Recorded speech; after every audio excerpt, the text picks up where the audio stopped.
Is it on? It's on. Okay, hopefully it comes through because I just realized it works better when I have my Wi-Fi on and I forgot to turn it on. So if it's not freezing, we're okay. So, all right, first of all, let's do some cleanup here. Make sure you watch all the videos. That's under announcements under the Fasting for a Purpose group. Listen, tomorrow night I have to do a webinar and I didn't realize I was already committed to that and they advertised for it. So I will be doing this live tomorrow night at 5 Mountain Standard Time.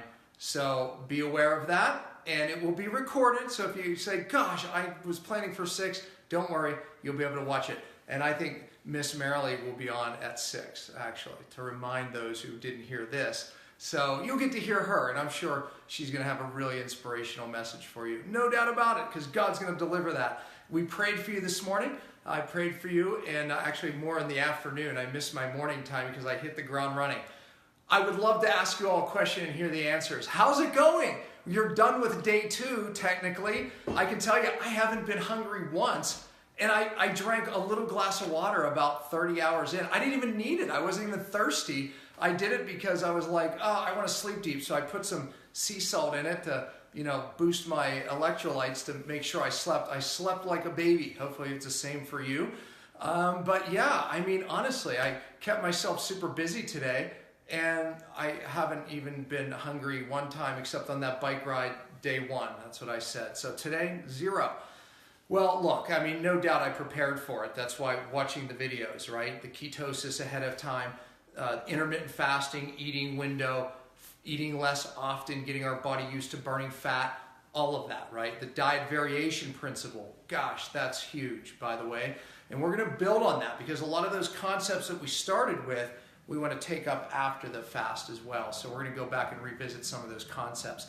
All right, I wanted to remind you, by the way, what was your blood ketones? Mine were this morning, I was about 1.8. And my glucose was like 70, I think it was 70, maybe 73.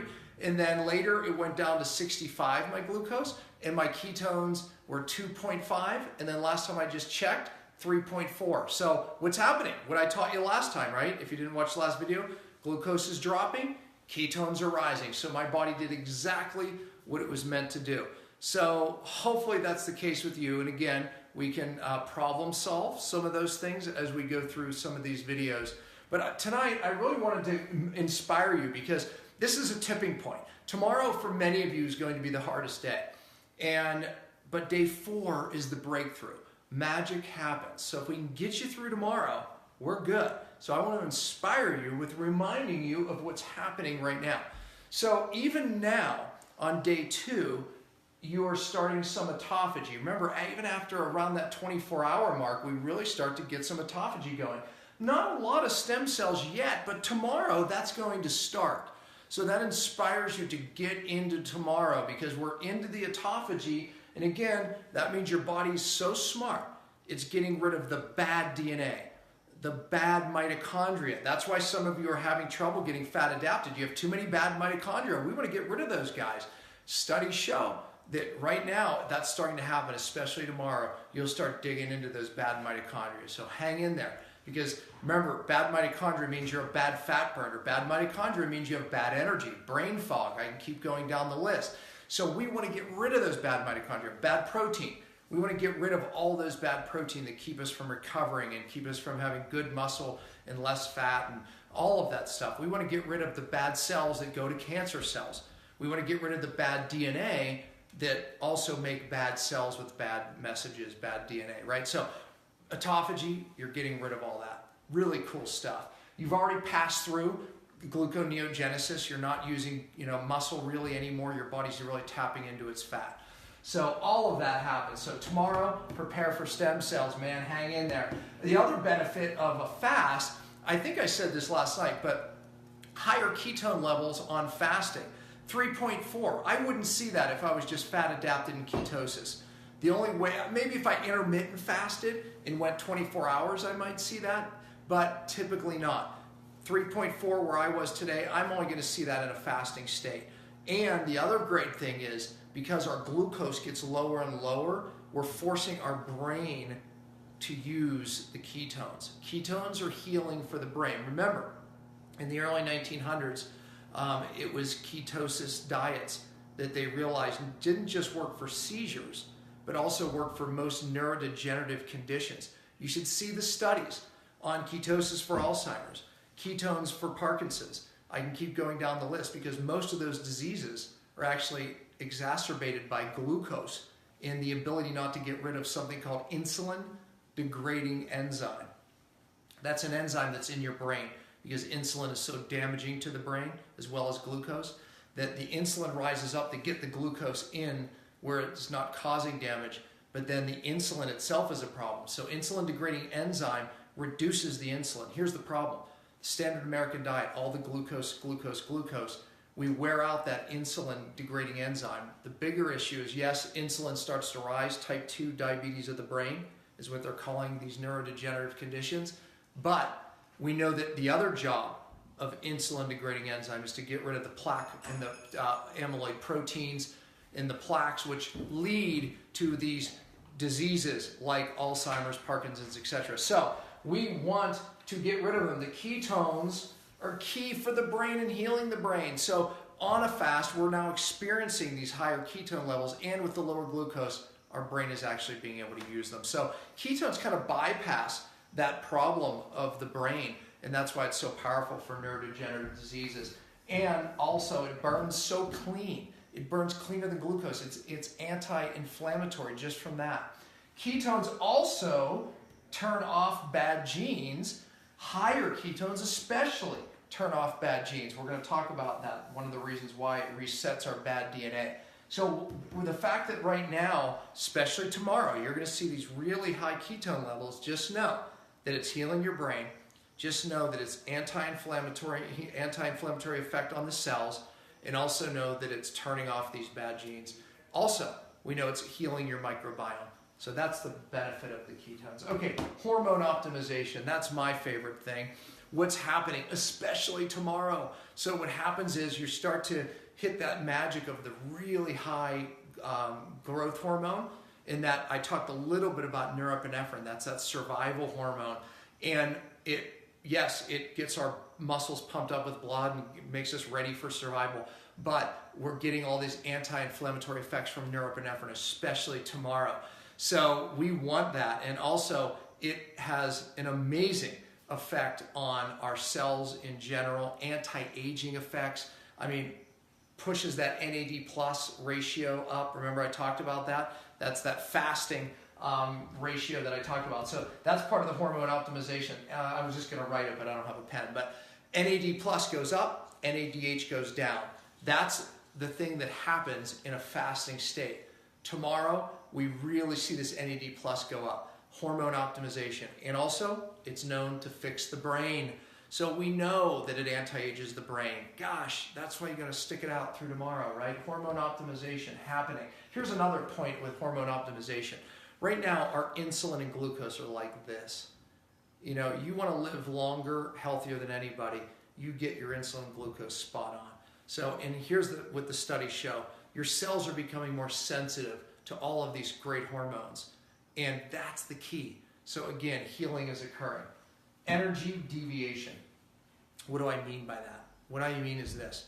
If you understood how much energy it takes to drive digestion and assimilation, you digest the food, it takes massive amount of ATP energy for that to happen. And then to process every nutrient, all of the assimilation that has to happen in the digestive tract, beyond the digestive tract, in the cells, all of it takes massive amounts of energy. And when it does that whole process of making the ATP, bringing it through, it makes all this oxidative stress that it has to then down-regulate. It takes huge energy. One of the magic parts of why fasting, when people say, gosh, I get inspired during a fast, praying during a fast, meditating during a fast, is because you have so much brain energy that you typically don't have. You have an ability to think through things you typically can't think through. Why? Energy deviation. You have the energy. Your innate intelligence is looking for places to utilize the energy. Literally. That's why utilize your creative minds. Pray, meditate, think about things, you know? I mean, this is creative time. But here's what else happens. it takes the energy and it starts healing. Innate intelligence doesn't waste energy. It never does. So what it does is it goes, okay, I have this energy. I'm going to start utilizing it for the healing of your gut. I'm going to, you know, those knees, I'm going to start healing those. Oh, and of course, it's going to have the power of the autophagy and the stem cells to do that. So it starts directing that healing where you need it. Tomorrow, what you're going to notice, many of you, is you get weird pains or aches or things that maybe you had years ago. We call that retracing, meaning the body's going back now that it has the extra energy, and it's going back and it's deciding, let's heal that now that we have the extra energy. Because when it doesn't have the energy and it's just in survival mode, it's not going to heal that knee or that gut or the kidney or the liver or whatever it is. Now it takes the energy, it doesn't forget, it knows it needs fixed, and it literally will apply that energy into fixing it. Oh, and then it has the stem cells to do it. So this is why, fasting is so darn amazing, isn't it? It really is. Even as I say this, I get excited myself. I'm excited. I know, I'm kind of bummed I'm not fasting, exactly. actually. Because I'm like excited about that, because my last fast, I felt like my knee, which I knew needed healed, you know, that was the stem cells being activated. My kidneys were like day 3. I felt like, you know, that was a problem I had years ago when I was mercury toxic. There was more healing that needed to occur there. So I'm excited to see, you know, what pops up. So, and I can't wait to hear from you all what pops up. Last time we had like all these crazy things, people saying, gosh, I hadn't had this hip pain since I had an accident when I was in my teens, and all of a sudden that hip's hurting. The hip's healing. Yes, I just have to answer this question. Yeah. Ketones absolutely help someone with brain trauma from concussions. Oh my God. We see it all the time. It's miraculous. Well, watch a video, and I don't know if she's watching it, but she gives me permission to use her story because I did a Facebook Live. Mm-hmm. Tora Bright, she was on Dancing with the Stars, but she's the double gold medalist. She's so amazing. Yeah, from Australia. Yep. And she amazing, but 7 concussions. She was everywhere. Nobody was fixing her. And I took her through the cellular detox, of course, and the brain phases that I do. But with the fasting, transformed her. Unfortunately, she got 2 more. And she just immediately fasts. She calls, I'm fasting. Yeah, I'm fasting. But I mean, because I put her back into the game, she was actually able to compete again. She got 2 more concussions. So anyways, but that's the fact is my daughter, who's probably watching this, she went to Life College and did this whole gyroscope thing where it for trauma, head traumas and concussions, and it worked. It was amazing. But the second time she got another concussion, and the second one's always worse, and she was in Europe. She couldn't do that. So I said fast. She fasted and she recovered faster from the second one doing the fast. And by the way, 100% of my kids have all fasted. All 5 and Dylan, congratulations. Yeah, he finished day 5 today. Yeah, and I am super proud of you. Yeah, I hope you're I watching, am Dylan. So proud of him. He was the last he of was all. He was the most afraid of it. Yeah. Good for him. So fasting also resets your microbiome. You'll hear me talk about most of these gut problems. You're not going to fix by taking a probiotic. I wish it were so simple. Gut problems are really important to fix. Number 1, because the gut is related to this brain. Number 2, the gut is related to your immune system. Your gut is where all your food, etc., is assimilated. So fixing the gut is really important today. And the gut's destroyed with people. Open, leaky gut, irritable bowel, Crohn's, colitis, SIBO, all these gut conditions. And you're not going to fix it with a probiotic. How we, as a growing group of doctors that we're training around the country fixing guts, we couldn't do it without fasting. It's simple. You know, your microbiome gets reset, literally. You have an opportunity to reset the DNA, reset the bacteria. And now we also have this, and I kind of explained this before, where all of our bacteria right now are starved down, good and bad. And now when we come off, you're going to learn, we're going to break the fast correctly, correct? And we re-inoculate the good bacteria. So we fast them all down, and then we're going to bring the good ones up with fermented foods, things like that. So this is our opportunity to fix the dysbiosis. But also, we just know that the microbiome resets itself, and DNA change, the bacteria change. Your good guys get better. It's pretty remarkable what happens. And I talked a little bit about, during a fast, many of the symptoms and conditions that you have are because certain genes got turned on. It's called epigenetics. In the old days, we used to think, okay, you had diabetes or a thyroid condition or obesity because your mother or father had it. No, it's not like that. We know that most of the genes are controlled by above the gene. It's called epigenetics, above. And meaning that certain environmental factors turn good genes on, bad genes off, or vice versa, turn bad genes on, good genes off. So we want to be able to reset that. We have the ability to change the epigenetic, change your gene code. Fasting is the most powerful way to do that. When we fast, we're literally resetting these bad genes. We're turning on genes of longevity, we're turning on genes to anti-inflame, and we're turning off certain genes that do the exact opposite, cause inflammation, cause certain genes, or certain conditions, I should say. So resetting our microbiome, and by the way, that starts to happen even after 24 hours. So many of your genes are already being reset. So pretty cool. I have to address this question. Mm-hmm. Yeah.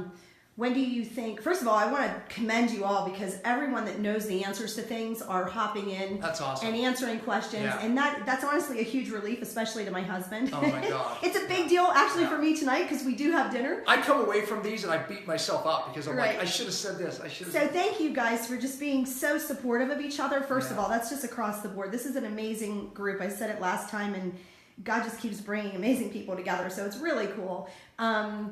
Someone just asked the question, when do you think it's the best time to start to be more spiritual and close to God? Immediately. Yeah. There's no time. It's like having babies. You know, it's like everyone says, what's the perfect time to have a baby? There's no perfect time. It's immediate. Like just whenever. I was going to comment. I wouldn't. Or to get a new golden doodle. But anyway, you know, just if that's on your heart, and by the way, when you write something like that, that is on your heart. Yeah, absolutely. So the fact that you even identified with that, the time is now. And Open up. And I love it. And again, we say this all the time, we are not exclusive of anyone in any faith or religion or. But I am who I am. But we are who we are, and we love everybody. It's just who we are. We're that too. God made us that way. So. But fasting is the time, right? Seek God during a fast. Seek God for answers. Seek God for answers for your family. You know, I prayed for my children today specifically, my wife specifically. I'm fasting for specific things that I know I'm going to hear from God. And, you know, and Marilee says this better than I do, but, you know, you go expecting. You go expecting. That's faith, right? When you can believe, but faith is different, right? You know, it's something where you just know that you know. You expect that God's going to answer these prayers, and I do. So I come boldly, especially when I'm fasting. I come boldly knowing that He's going to answer these prayers. Come at Him boldly. Well, I'm telling you. And the Bible says when you fast. So if He's giving you that command to do that, and He is, it's not an if you fast, it's a when you fast. So you can absolutely expect that He is going to do His part to meet you where you are, so that He knows. Come show how beautiful you are. You come in here because look at it. We're going to dinner. Can you believe I have to go to dinner? He's not hungry. I'm not. But so it's good friends are in from Mexico, and I have to go. Wait. I'm not eating, obviously. Yeah. And I don't even know if I'm going to drink anything. So You're not alcohol. He's I meant not. like water. I'm not even thirsty. I don't even know. I actually texted our friend and I said, "Good news, Danny's not hungry." And then I said, "I hope he's not thirsty either." Because anyway, I was thinking maybe I should have some sparkling water. Which I answered that question, right? Can I have sparkling water? Yes, but too much can be irritating. So. Pick a good, clean water you like the taste of. All right, so... Anyways, I was just saying that, you know, whenever you do your part and God says when you fast, then you can expect that He is going to meet you in that place of sacrifice for Him, because it is for Him. You are showing Him your faith. Yeah. And it's just that simple. And it happens, and again, you know, I'm just blown away by fasting, and I love it, and I'm excited by it. I actually, to be honest with you, I probably don't love it. And I don't love it because... No, she has an emotional connection to food where I don't. Right. And because so I'm always planning dinners. But you love the results. Spiritually and physically. And absolutely. And I absolutely would have been fasting if Ugo wasn't in town. So, but anyhow, and my dad's in town for a few days again, so I'm obviously connected to that at this point. But I've watched God do such great things, and maybe that's some of what I'll share with you tomorrow, because it's just such an encouragement to know how mighty God is and how much He loves meeting us. It's just so fun. And so anyway, and then the other thing I wanted to tell you is last night we were laying in bed, we were watching Naked and Afraid, and I was just cracking. You know how they set people up, right? Oh my gosh, I need carbs, I need protein, and it's just this. I sit there and laugh and. I would fast for 21 days. I'm like, big deal. I don't. But then you would have nothing to do. Yeah, but anyway, I would just be looking on what bugs and stuff I'd be stuck. Yeah. So what she said is, those people complaining about their fast, they should watch Naked and Afraid, because this is nothing. You're laying in your cozy bed. Yes. These people are laying in the dirt and on sticks and with bugs, and this thing went in her hair. It's like, it could be worse. Oh, what about this? Yeah, the skunk. Yeah, they ate the skunk, and it was like, and it tasted like skunk, and then he got sick. Oh, anyway, it could be worse. So here's the deal. Watch that show if you need some motivation to keep fasting. Exactly. It'll get you there. And if you haven't enjoyed the soup that we make, we'll put the recipe in here, but I'll just tell you the recipe. So it's warm water and salt. That's the soup. That's on the recipe tomorrow. So. And that was the other thing. People were asking, how much should you drink? As we've discussed many times, when you're thirsty, don't overthink it, don't underthink it, just listen to your body and respond accordingly. And I think it's really exciting and interesting to watch your perception. And again, you were talking about the energy, right? Deviation. Mm-hmm. Yeah, energy deviation. And how you really do begin to think on things that you might not have paid attention to before. And I think that's almost your way of learning to listen to your body about stuff, whether it's thoughts you have, whether people become really creative during fast because they have more energy to, obviously their body's not having to digest and work hard, so it's really able to free it up. And there's just some cool stuff that's going to happen. So I'm super excited for all of you. I always called it energy diversion. I made that word up, deviation, because you're taking energy from here to here. Is deviation better or diversion? I actually like diversion because you're sidetracking it, first. right? Well, that's what deviation means. It is. Let's hear from you on that. Yeah. It's going in my book, so I really was like, I have to think about that. You're diverting the I made the word up, right? You're diverting deviating it. Deviating, diverging. We'll figure it out. Let's hear from the experts. Okay. All right, you guys. All right. Yeah, we'll see you tomorrow, day 3. You can make it. And I gave you 7 reasons why you're going to make it. So we'll see you tomorrow. Good night. Absolutely. 5 o'clock, 1 hour sooner, but you'll hear Marilee at 6.